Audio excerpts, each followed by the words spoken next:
What is up, guys? It's TGFC Highlights back with another video for you guys today.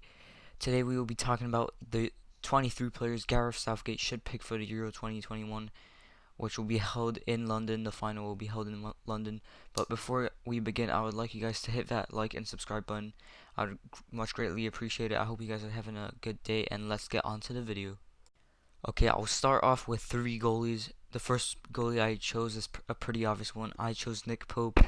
He's a decent goalie. He's played 14 games out of 17 games in the Premier League this season. He had 51 saves, an average of 3.6 saves per match, with 6 clean sheets, 15 goals conceded, and 15 clearances, 4 aerial battles, 1 and only 1 error leading to a goal. So pretty much good stats for Nick Pope. Next up, we have as the England second goalie, I would pick Carl Darlow from Newcastle United. 16 games played, 64 saves, which is around 4 goals a match. 4 saves per match, with 3 clean sheets, 26 goals conceded, which isn't the best, but 27 clearances, 12 aerials, 1, and 0 goalkeeping errors leading to a goal, which is pretty much insane, better than Nick Pope. And then last goalie I chose was Alex McCarthy from Southampton. That's right, no Jordan Pickford, but McCarthy's had 47 saves with an average of 2.9 saves per match, with 7 clean sheets, the most out of these 3 goalies, 14 clearances, 1 error, 1, and 0 errors. So basically all these goalies are pretty much better than Pickford in my opinion. That's why I would choose them. But it's ultimately up to Gareth Southgate who he picks in goal, but I probably wouldn't pick Jordan Pickford because he's not good enough. Okay, guys, next up we have defenders. I'm going to start off with the right backs. For my 2 right backs, I chose Kyle Walker and Trent Alexander-Arnold. Obviously, there's reasons behind this. Trent hasn't been doing that good this season, but he's still a really good player, and I believe he can fit well in the English squad. But first of all, we can look at stats like 1 assist and 1 goal for Walker, 2 assists for Trent with 0 goals. Trent had 3 clean sheets with 18 goals conceded. Walker had 5 clean sheets with 11 goals conceded. Walker has an 87.5 passing completion rate, while Trent has 80.2%. Trent has 104 crosses, while Kyle Walker only has 18 crosses. Walker has 11 interceptions. Trent has 18 interceptions, 12 tackles for Trent and 10 tackles for Walker. There's also defensive statistics like clearances, 15 clearances for Walker, 12 for Alexander-Arnold, 9 headed clearances for Walker, 4 for Arnold, 15 aerial battles, 1 for Kyle Walker, which is pretty good. Yeah, and basically Trent has only had 1 error leading to goal, and Kyle Walker has 0 leading to goals, so both decent right backs.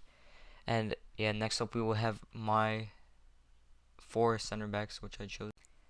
My center backs were probably one of the hardest choices to decide between. There's a ton of good center backs on England, and it was a tough challenge for me to decide which four to pick.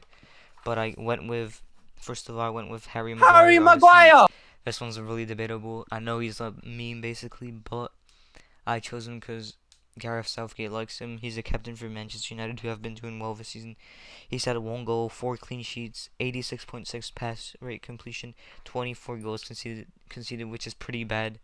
But still, he had 34 interceptions, most for a English centre back in the Premier League, with over 106 clearances as well, which is pretty good for a defender. Next defender I had was John Stones, who recently came in. He's only played 7 games, I believe. 5 clean sheets, 93.4 passing completion, 2 goals conceded in those 7 games only. That's pretty much insane. Maybe it's because of Ruben Diaz, but he's done really good.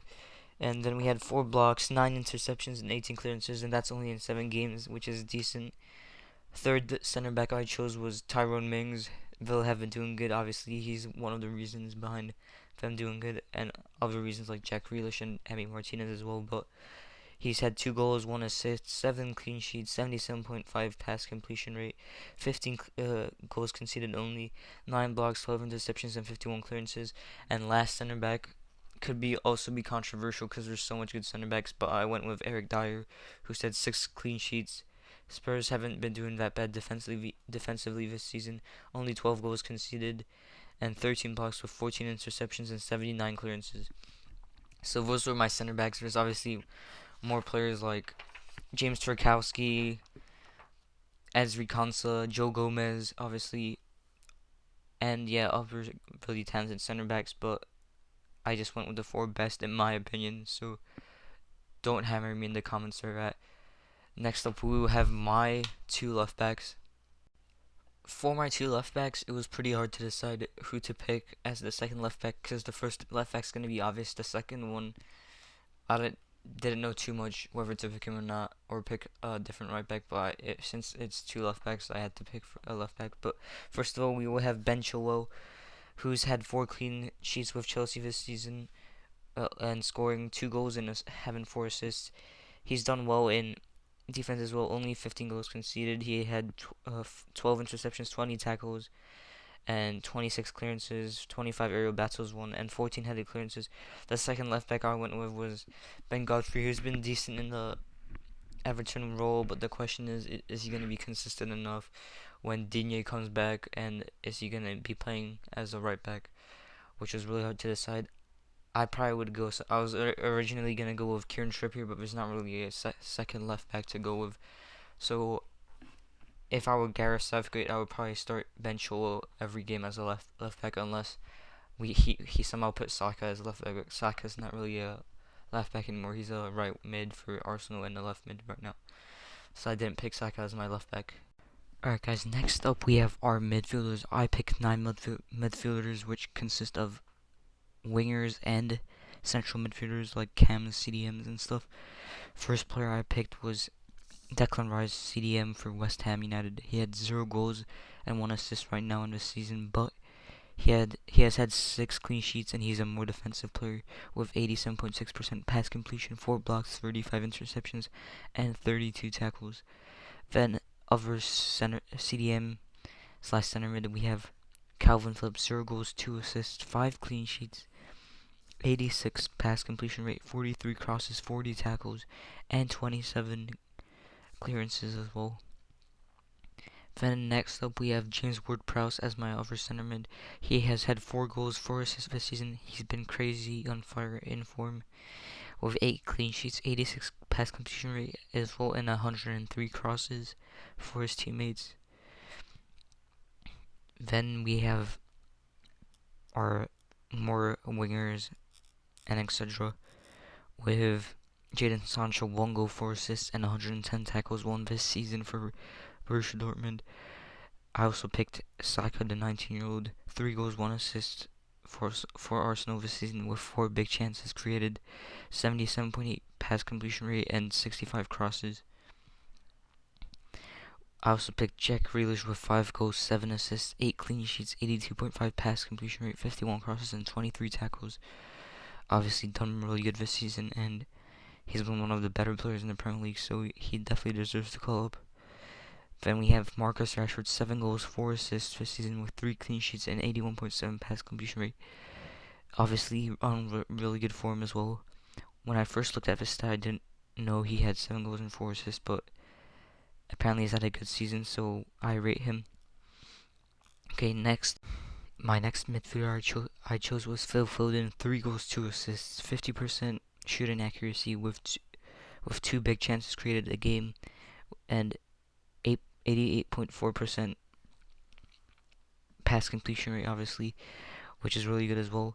And the last midfielder I have slash a winger is Raheem Sterling, 4 goals, 3 assists, 65% shooting accuracy, 6 big chances created, and 84.5 pass completion rate as well. Okay guys, lastly we have 3 strikers left.